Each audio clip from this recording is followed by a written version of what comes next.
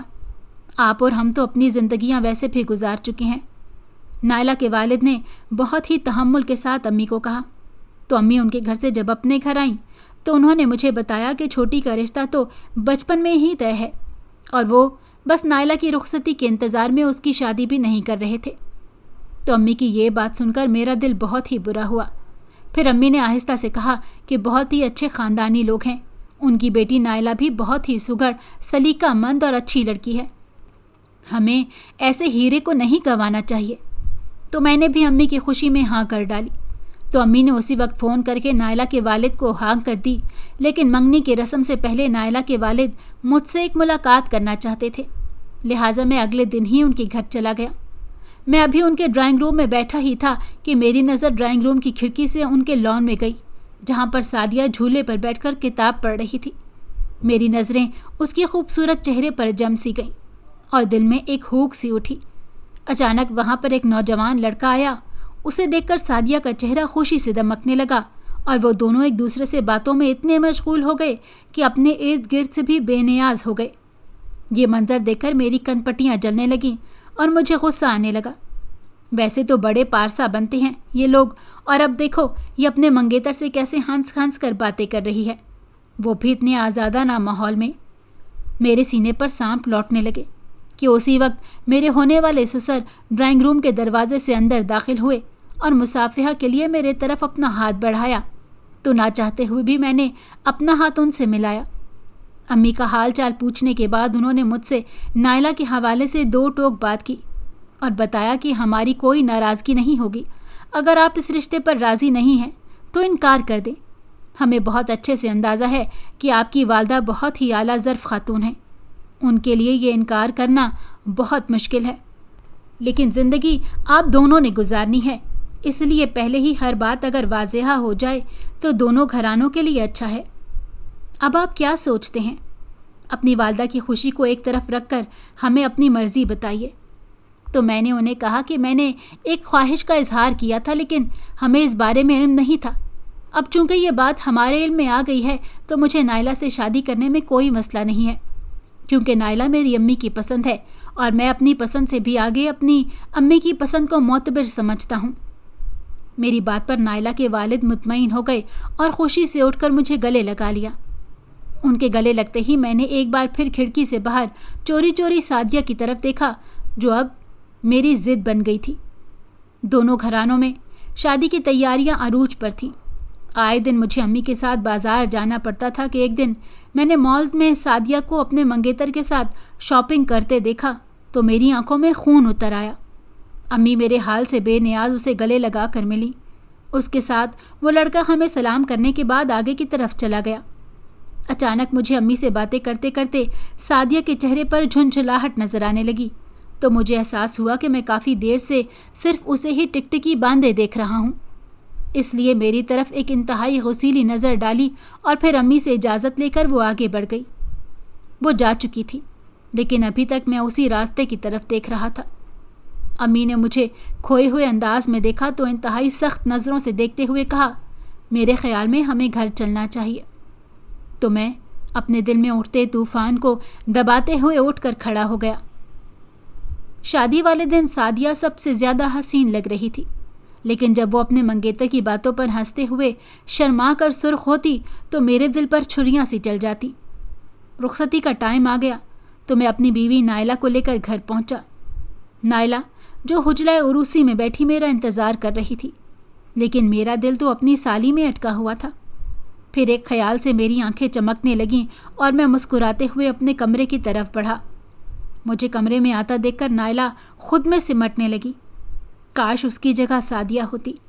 میرے دل میں ایک ہوک اٹھی اور پھر میں نے گلا کھنگھارتے ہوئے اسے مخاطب کیا کہ مجھے ایک بہت ہی ارجنٹ کام کے لیے تھوڑی دیر کے لیے باہر جانا ہے، بس میں جلد ہی واپس آ جاؤں گا۔